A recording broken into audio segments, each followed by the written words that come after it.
Hello, everybody, and welcome to another There's a Will show. This one about the Warsaw Uprising. It's one of the great epics of history, and I've heard some say that it's a triumph, perhaps more of style than effectiveness. I've heard survivors say that. Poland has a history of many uprisings, often caught between the Germans and the Russians, and often left to their own devices by allies they could not depend on, or allies who were too far away to be helpful when Poland was surrounded by Germans and Russians on their doorstep and even occupied. Poland saved Europe more than one time, certainly under Jan Sobieski in the late 1600s at Vienna. Then again, stopping the Bolsheviks in the 1920 war, which happened right after, of course, the First World War, and Poland regained its independence. This is very popular real estate, and you know what they say in real estate. It's all about location 3 times. At any rate, what we talk about today is the Warsaw Uprising. No one who spends any time in Warsaw and maybe goes to the great Warsaw Uprising Museum particularly finds what happened here in the 2 months of August and September in 1939, an inescapable and tragic occurrence. So, we're going to discuss today the Warsaw Uprising. This is the day after the first day. It went on for 2 months. So that was from the 1st of August through September, and the year was 1944. Right at the end of the war, when there was some hope, in fact, great hope in Warsaw that finally Poland would be free again from occupiers, whether German or Soviet, with the assistance of the Americans and the British particularly. It was not to be, as we all know the history. But we're going to talk about the uprising and things that happened following that today with our distinguished panel and our guest in the studio, who is Michał Górny. And Michał is dressed in the AK, that's the Armii Krajowej, the Home Army costume today. It's a typical costume with the armband that he's wearing that re-enactors wear today when they're recreating some of the events of those times.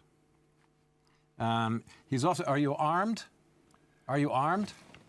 Yes, I have a Yes, Walter P38. Okay, so he's defending me, not attacking me. Don't anybody worry. It's a fully lethal weapon. Tony, we got Tony Gonzalez, McFarland Gonzalez on the line from Bydgoszcz, and from Eastern Poland, we have our distinguished instructor of all things historical and modern, a man about town, one of the greatest beards. It rivals Orson Welles at his greatest moments. Olgierd Ujiembo. Take a bow. He did. He took a bow. Very good. Gentlemen, welcome. Yeah, Michał is here. What do you think about the costume here? Pretty good? What do you think about his costume? You asking me? Yeah. Look impressive.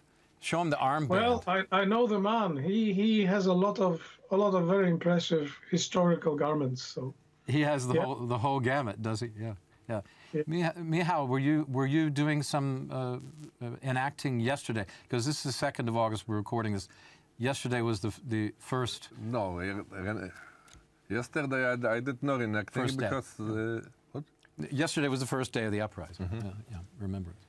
I just took part at the uroczystości. In the celebration. And the celebration, yes, on Memorial, on Powązki Cemetery at 5 p.m. And then at the concert on Piłsudski Square, where some some, I don't know, 40 or 50,000 persons came to sing songs from the uprising and from the occupation. They call these forbidden songs, because I was walking by Yes, it is called Warsawian Michał, you can Sing. talk to me. Well, it's called Warsawian Sings, not forbidden songs. Yeah. It proceeds from a very known film about the occupation, Forbidden Songs. Okay. A most seen film in the post-war history of Poland. Right. Is that right? Yeah. Yes, it is. Yeah. I know another very famous film about the uprising. I bet you know it. It's called Kanal. A Canal, yes. Canal was one of the first films about uprising, where after the year 56 it was possible to speak, to write, and also to make movies about the uprising. Because it was not allowed before by the Russians, right? It is not the case of law, it's case of political praxis in Poland. Mm-hmm. And the film Kanal, what's it about? It's by Andrzej Wajda, but what's the story briefly? Can you tell us? If you don't remember, I do. So. Do you remember? No. No. Okay. It's a story of how people escaped using the canals under the city. How it ends, I remember. I just but not the whole story. Yeah. Okay. But just briefly, it's a story people escaping into the sewers, going under the city. And then they see through the bar. Yeah.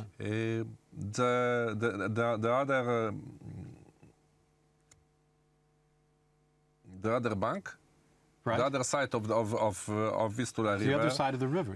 Where they know there are Soviet troops on the other side of the river, and nothing happens. Yeah. In this way, Wajda shows this what everybody knew, but it was not possible to speak about it loudly in the communist Poland. That it's in September 1944, Soviet troops were on the right side, on the other side of Vistula, and didn't spend such a help as it was expected. Yeah, they're on the far bank of in Praga. What is it called? Yes, in Praga. Praga, a district of Warsaw in the east. Yeah. The Polish troops, allies of the Soviets, which is called the Berlin Army, tried to help the insurgents, but they were repelled. A lot of them were very inexperienced yes. troops. They were not experienced troops. They came across the river. Yeah, they tried to. But they were not experienced, and these were pretty crack troops. Not the Germans experienced, not enough artillery support from the Soviets. Of course, yeah. It was a trap, more or less, in many different ways. Olgierd, may I come to you, sir? And then we'll come to Tony. Before we start to go through some of the specifics about what was going on, just to give people a map of the activities of this particular 2 months. Olgierd, what are the outstanding, say, 3 points that come to you when you think about the Warsaw Uprising? Well, it's you'll probably laugh at me because I'm going to talk about poetry. I'm not going to laugh. I love poetry, so go ahead. One of the important things that happened, the important events that happened, was the death of my favorite poet, Krzysztof Kamil Baczyński. It will be in the next 2 days. He was shot by a sniper. Right. During the uprising. Of course, from a military standpoint, it's nothing important at all. It was actually part of the Boy Scout group that me and Michał belong to. Used to belong, but it's for a lifetime. So yeah, for us, I guess it's a very important part. You grew up together, you and Michał. By the way, yes, sir. As Baczyński told to Professor Wicka, one of his former teachers, that he is going to fight, the answer was, "We Poles are a nation which must shoot to the enemy with diamonds." With diamonds? With diamonds, yes, because Baczyński was very much worthy as a poet and not much as a soldier. I see. So he was rich in words, yes, but not bullets. And before the uprising, the leadership tried to keep him away from the fight, just for these two grants. To keep him away from being killed. Yes. Yeah. Yeah. And but then he of course took part in the uprising, and not for a very long time, 4 days, and he was killed. As we've seen in Ukraine recently, several artists have been and athletes also. Yes, this one is just most known. Yeah, he's a very well-known guy. By the way, can you say his name again so people can look him up? Krzysztof Kamil Baczyński. Baczyński, yes. B-A-C-I-N-S-K-I? B-A-C-Z-Y-N with... Chinsky is... S-K-I. Okay. By the way, after the war, the UB, the Communist Political Police, come to the home of Baczyński to arrest him, because they didn't know that he was dead. So they tried to get him twice. They had to arrest him. Yeah. They wanted to arrest him, like many others soldiers of the Home Army. Well, they took people, the intelligentsia, and murdered them out in the forest. Much of them were murdered. At Palmyra, for example. Yeah. Mostly in the prison, but with the same result. Well, we're very close to the Pawiak prison, yes, which was another place. Well, this was a period of wholesale slaughter. It started with, Warsaw had a population of 1.25 million, as you well know, but other people may not know that. Before the war, at the end of the war, there were 1,000, 2,000 people left. As anyone who's seen the Roman Polanski's film, The Pianist, would remember, total ghost town, just a few people hiding. You know. Yes, because after the first of all, from this 1.5 million, nearly 5 million were Jews. Nearly 500,000. Yes. Well, there was the ghetto uprising as well, which happened the year before the yes, Warsaw General Uprising. Nearly all of them were killed. Yes. But another thing is that after the uprising, all the civilian population was banned from the city. So Warsaw theoretically stayed totally empty. In practice, there were some persons, some 1 or 2,000. They are called Warsaw Robinsons. Warsaw Robinsons, yes, like from Robinson Crusoe. Robinson yes. Crusoe, right? Very good point. They hoped that Russians would enter Warsaw before the winter. Okay. Which didn't happen. The Russians entered Warsaw, or this what had left from Warsaw. Yes. And on January 17, 945. Yes. They waited quite a while, sitting on the opposite side of the river.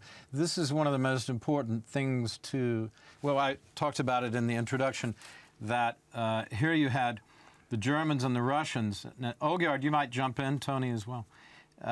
You had the Germans and the Russians who apparently hated each other, but they seemed to hate Poland more when it came down to it. There is one thing I would like to mention. Please. It is not really mentioned that often, but actually a big part of the troops that were fighting with the Warsaw Uprising were also Russian. On the German side, there was a Rona army. And big part of the troops that were fighting with Warsaw Uprising were the Russian troops. You mean these were Russian troops who had joined the German side Yes, earlier in the war? So, yeah. yes. Like some Ukrainians and Belarusians, etc. Unfortunately, Ukrainian as well. And Yeah. those troops are Well, it's not a also huge amount, but there were some. Yeah, yeah. Well, there always are in war. These cadres who go rogue. Tony, what's your impression of coming to? I mean, you don't live in Warsaw; you live in Bydgoszcz. Yet the Home Army is ever present throughout Poland. What's your impression of this as a man, a military man who's familiar with military history? How do you see this battle? A battle of ultimate betrayal. The Polish depended on the Russians to actually help them fend off the Germans, and then all of a sudden finding out that they were actually banded together to fight against them. And that was it's kind of like Custer's last stand, which really kind of... Again, yeah. It's really sad to even... The history is very sad. It's absolutely horrifying to be one of the last uprising kids. I mean, yeah, granted, they were fighting for their country, but I mean, first off, they're ill-prepared.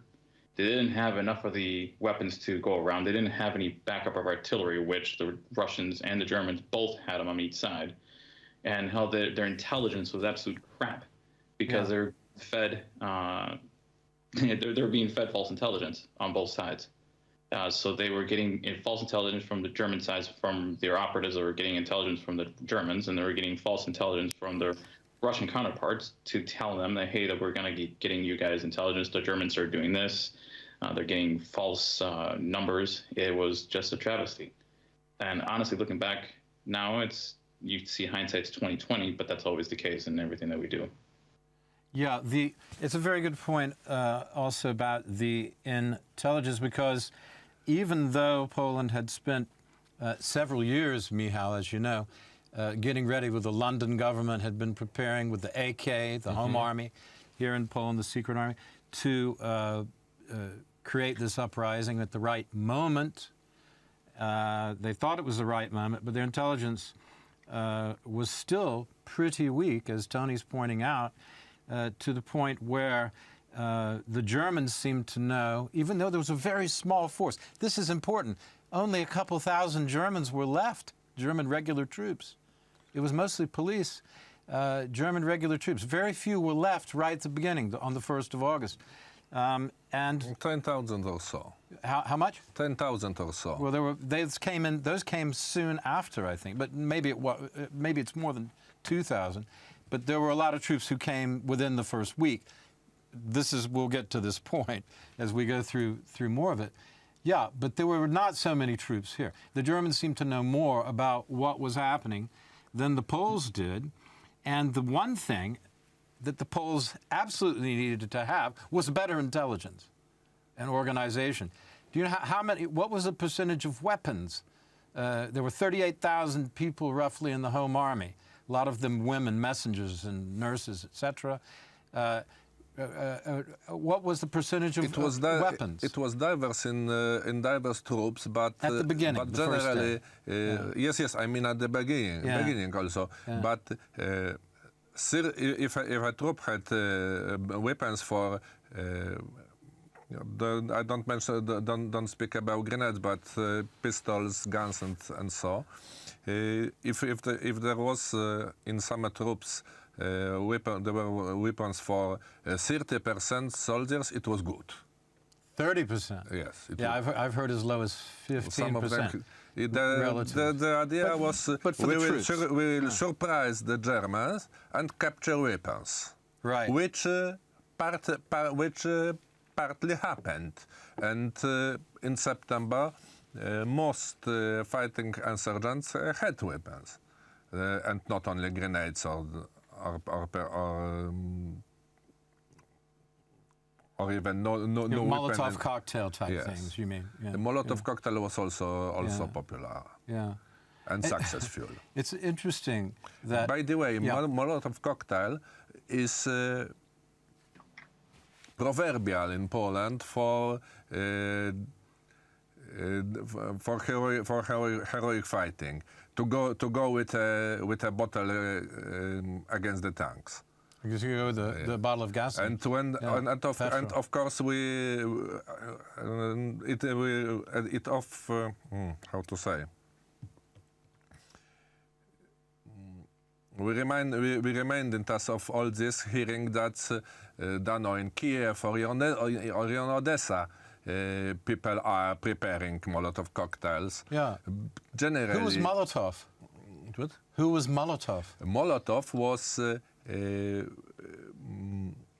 foreign president and later prime minister of foreign minister and then prime minister of Russia. Especially, Didn't he make a deal with the Germans? But Wasn't it? Ribbentrop-Molotov, that's the guy. Yes. Can you join in and tell us a little bit about that, please?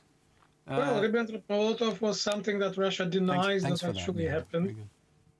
And they never agreed that Russia started war with Hitler on the same side against Poland. And Russia always says that no, that the Germans started, we never took part in it. But we have to remember, Second World War in Europe was started together by Soviet Union, and because Russia insists they're their descendants and there is no line between Soviet Union and Russia, by Russia and Germany. And back to Molotov cocktail, as far as I know, the mean Molotov cocktail was invented in Finland during the Winter War between Russia and Finland. Which was right at the beginning of the war, 39 or something. It was yes, it was winter 39 to 40. 39 to 40, just when it had begun. And the Winter War, it's called. A Winter right? War, Yeah. which we can say both parts have lost. Right. Finland has lost a quarter of his territory, but Russia didn't reach his target because they wanted to occupy all the Finland and create Finnish Socialist Soviet Republic. Sounds similar to something, doesn't it? Yes, it reminds me of something, but I don't know what of. Yeah, we're not really sure, are we? Okay. Yes, Tony, did you realize that 90% of Warsaw was destroyed? Did you know that before you came to Poland? Yes, I did. We'd actually studied that. I actually studied it a lot when I was a young kid, actually in high school. One of my Minnesota's heavily Polish. Now we have a lot of Polish influence. A lot of the from World War II, a lot of them Polish migrated over to the West and occupied in the United States because of political reasons, obviously, that we know.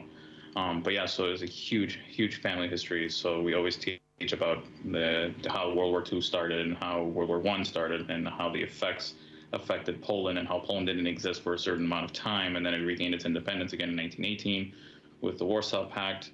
And then kept on going. But yeah, I knew a lot about the Warsaw Rising, but not as much detail as what I'm hearing from here. There's a lot of omitted information in the history books that Olgierd and Michał are telling me.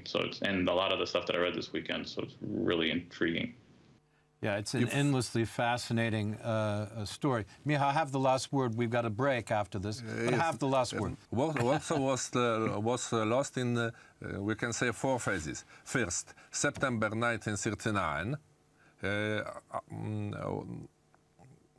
where only during one day, 10,000 people were killed. Then, during the fights during the uprising, much more after the uprising, where the Germans planned to destroy Warsaw totally until the ground. But there was also the fourth phase. Very good. You're very clear. When the communists had their own concepts for a new Warsaw, and many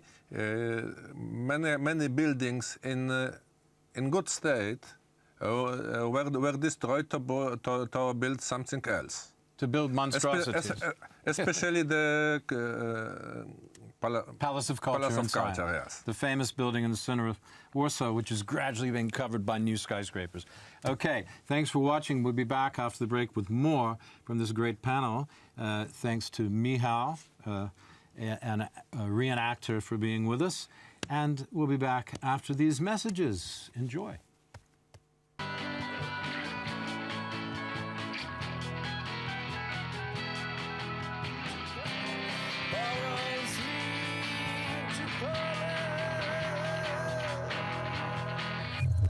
Hello, everybody, and welcome back.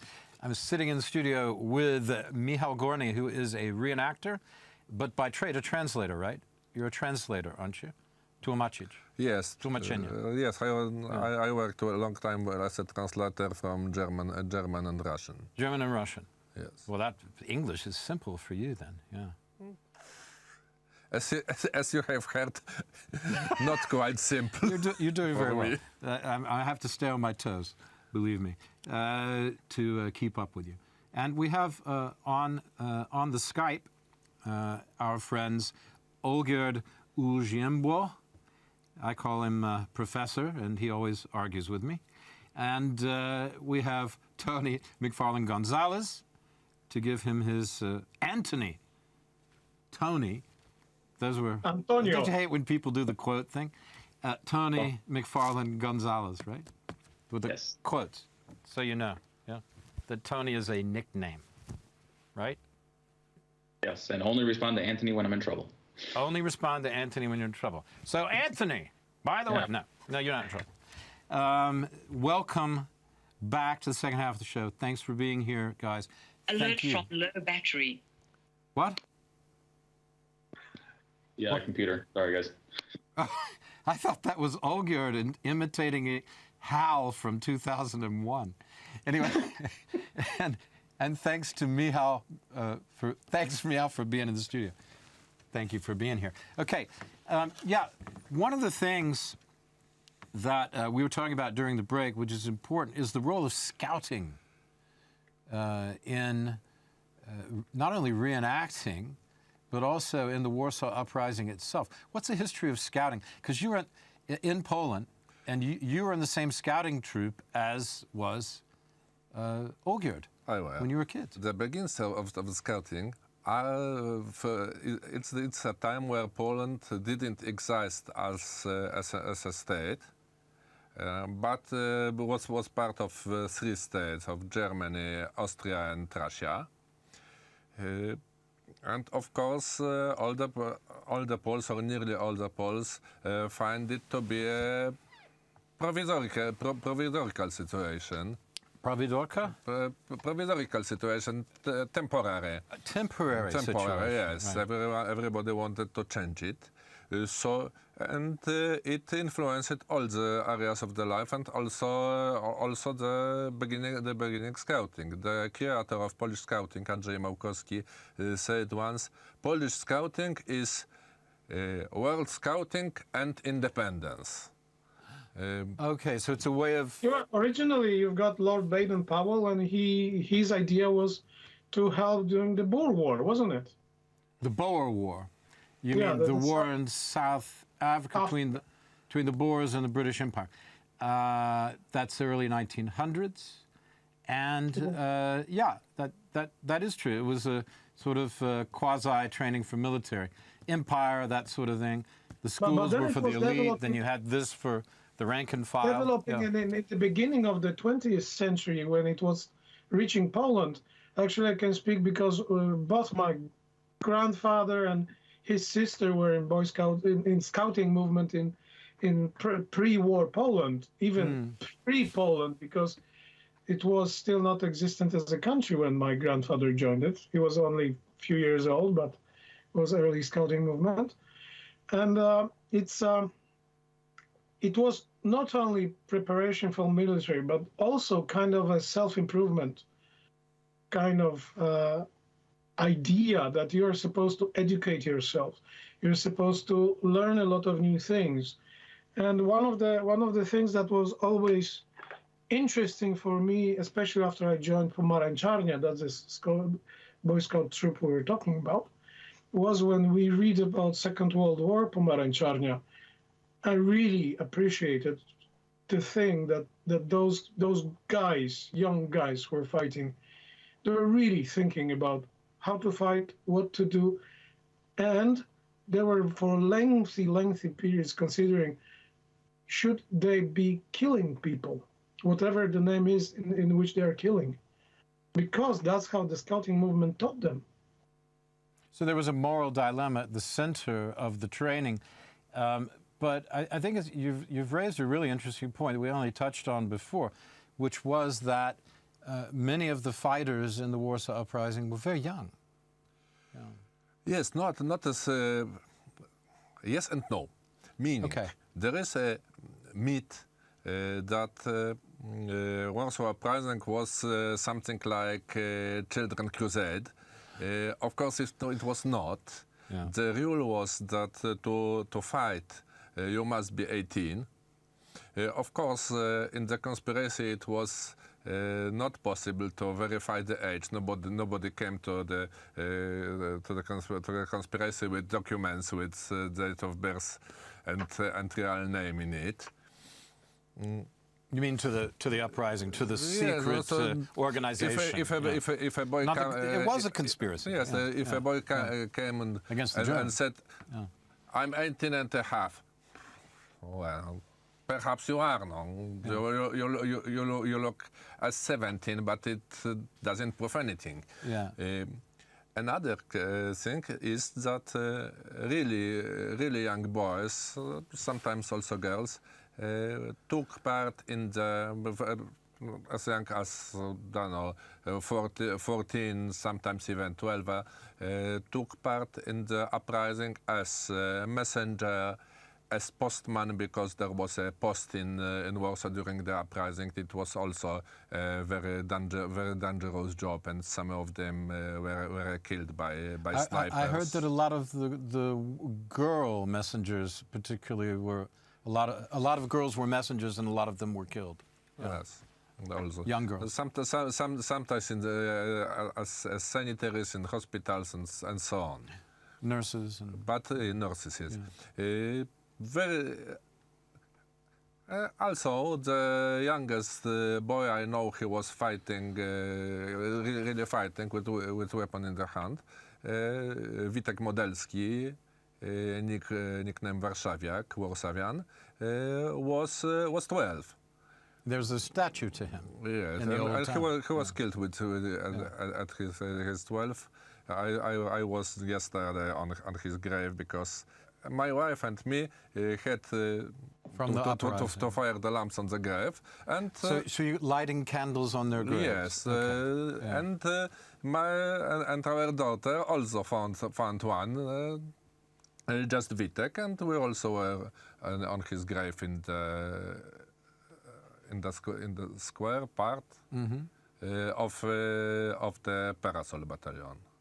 Right. Parasol means umbrella, right. And it proceeds from that it was invented, thought, created as with the intention to make a paratrooper battalion from it. And right. That umbrella in Poland is also for parachute. It's parachute is colloquially named parasol umbrella. Right. Yeah. It's a slang for name for parachute. Makes sense. Yeah. It's like Mary Poppins. She had one. But back to scouting. During the First World War I, and especially during the 1920 war, which we call in Polish Bolshevist War, many scouts were fighting. And even through infantry regiments were called Scouts infantry regiments because more than 40% of soldiers were scouts. Infant regiment. Yeah, and it was called 20 Scout That's a nice joke, isn't it? Regiment. In English, it makes a very good joke. Yeah. I see. Infantile, yes. I see. I thought you were making that joke.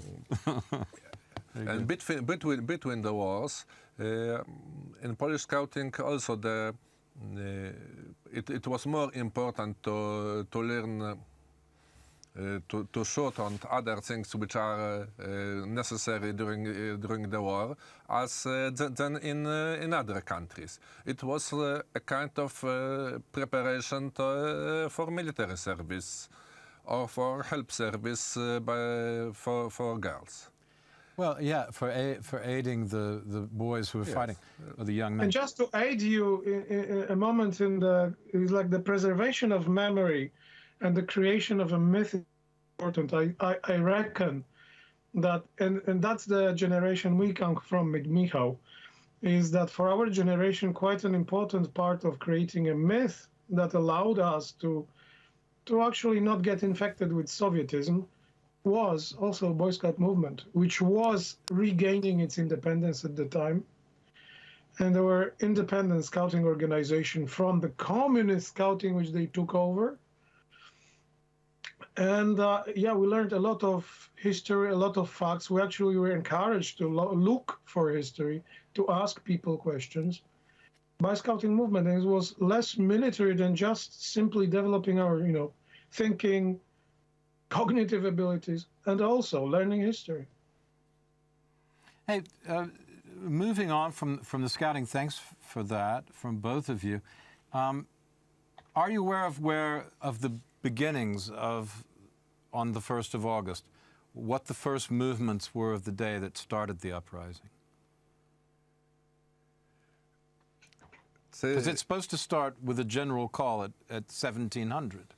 Yes, it started in Żoliborz by accident. Can you tell us a little bit about that story? Do you remember the story about the... Yes, Germans met a weapon transport, and there was our soldiers didn't of course want to let the Germans arrest themselves and overtake the weapons. They defended themselves, and someone heard shooting, thought, oh, it started. Earlier, well, it happens that something and it kind of starts spread earlier, around a little bit, yeah. Yes, yeah. And in this way, the Germans were at the W hour at 5 p.m. were not surprised. The party knew what to expect. I also heard that, and I said before in the previous section, that the Germans had intelligence, and they knew what was going to happen. It was visible. It was visible. First, too many young people in the city during the work hours. Second, on July 31, the the underground papers were distributed openly on the streets. People saw during the last some days of July that Germans are retreating, that they are moving out their documents. They were moving very quickly that German civilians are moving out. So everyone thought, well, tomorrow or after tomorrow the Russians will be here. And perhaps they would have been here at the beginning of August if they had won the Battle of Wołomin. Wołomin is a small city well, to the east. Northeast from Warsaw, and at the beginning of in the first days of August 1944, there was a second or third greatest tank battle in the history. Depending from if Battle of Kursk was bigger or smaller than Wołomin, this is this scale. Kursk, of course, to the east in Russia. Yeah. By the way, the first in-depth greatest tank battle was in 1941. It's Battle of Równe and Dubno. Now it's Ukraine. Before the war, it was Poland. And who was that battle between? That was between Germans and Russians. It's at the beginning of the June attack on Russia. And end of the first days of the German Soviet War. Right. Germans won, and that's in this way the Soviets come on Praga, and at the middle of September. Yes. So it could have been earlier, but there are also, let's go to Anthony, or Tony, as we know him here. Tony, because you were saying that one of the great lessons of this was the treachery. What was Stalin's attitude, do you think, Tony, to what was going on in Warsaw? He was gaining more ground. He's gaining more ground to actually have the people under control. So he's the enemy is my friend, and his enemy, his longtime enemy of his country, was Poland, and also an enemy that was fighting Poland were the Germans. So he made a contract deal with the Germans, which is basically what happened with the betrayal of the Warsaw. Yeah, and that was at the beginning. That was the first treachery. The second treachery, which I want to come back to, I said something about it before. I'd be interested in what you think, everybody, what you think, that here you had, even at the end of the war, the Russians were willing to let the Germans get away, knowing they were going to have to fight them again, and especially after the big tank battle when they could have followed up, the big tank battle at the beginning of August that Michał has very importantly mentioned. Knowing they're going to have to follow them up, they still let them get away and do what they wanted to in Warsaw, because they still, both of them, and Hitler, of course, sent in all these people to erase the city, like they did with Carthage. To destroy, yes. You know, they just didn't put the salt down, but they did everything else, right? The only two cities I can think of that were completely erased, Carthage and Warsaw, in this way, unless you want to add in the atomic bomb cities, but in a different way. That happened, not so deliberately. But what do you think about? I know that attitude towards Poland, even then, as if Poland's still a thorn in the side. The Germans are retreating. We're finished, but boy, oh boy, we're still going to stamp on Poland as much as we can. It's kind of like that scorched earth theory, what they're doing right now in the Ukraine. That's what he wants to do. Yeah, I'm glad you brought that up. Yeah, it's very similar, isn't it? And what about the Mariupol similarities to the Warsaw situation? Of course. Do you find those? Yeah. Yes, and there is even an exhibition on Piłsudski Square where there are the photos from Warsaw and Ukrainian cities are paired. This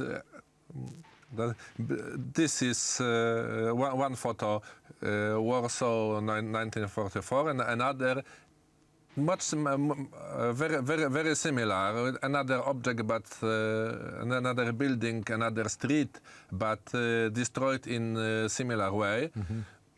Mariupol, Kyiv, Kherson, and so. Yes, Of course, in the Polish, there is all this is in the Polish collective memory. So and that's probably why what happens in the Ukraine moves us more than it would have if we had not World War II, and especially Warsaw Uprising. Boy, that's a great point, Michał. Well put. Olgierd, would you care to add to that? Well, what can I say? Well, I think I should start using the quote, Muscovia delenda ist. Yes? Which means Russia must be divided in parts. And who originated that? Who said That's that? from you mentioned Carthage. That actually brought to my memory Cato, who was saying that Carthago... About Carthage, I see. Yes, of course. You're right. Gosh, I told you he's a professor. I got to watch it with you. I know him for more than 30 years. You know he's a smart guy. That's why we love to have him on the yours. show. He keeps us. He fills in the gaps for us. Tony No, too. but frankly speaking, what Russians are doing is as Antonio said, is scorched earth. They're doing that in Ukraine, and that's what the Germans were trying to do, hand in hand with Russians on Polish territory as well. You have to realize that they always say that they freed Poland, but then they never mention how much they stole from Poland, how much they raped in Poland, how much they murdered in Poland after freeing Poland, because this is something that Russians do not like to talk. Remember the great scandal when some artist was trying to put the sculpture of a raping soldier next to the Russian soldier monuments in Poland? Yeah. It was a damnation. They took those all those Przekleństwo. Russian monuments down too. Quite right. There was a damnation, przekleństwo. Yeah, damnation, yeah. But a bad wish in Poland after the World War II. There was a swear. I Yeah. wish you that Germans attack you and Russians liberate you. Well, certainly a Pole could understand that. You're talking about jokes. There's another joke which is my favorite. This has got to be it because we've run out of time. You got the last word. Sorry, Tony. Okay. Oh, you're good. You get the first word next time, Tony. Oh, I do? Let's China take over Poland Okay. and then go back. Let China take. Do you have anything to say, Tony, as we go? Wait, I haven't Long finished. You know why? Long live the Because Polish-Chinese border on Ural. He says, long life for the Chinese, Polish-Chinese Chinese border in the Urals. Okay, with that, Nice jokes. with that joke, where's the best view in Warsaw? From the top of the Palace of Culture, right? Why? Because you don't see the Palace of Culture from it. Yes, from there. built by Stalin as a great gift. Thank you, everybody, for watching. That's our show about the Warsaw Uprising. I want to thank Michał Gorny for being with us. Thank you, Michał. It's been great. I've really learned a lot from you today. Thank you. And also Ogier de Ujiembo and Tony McFarlane Gonzalez. See you next time, folks.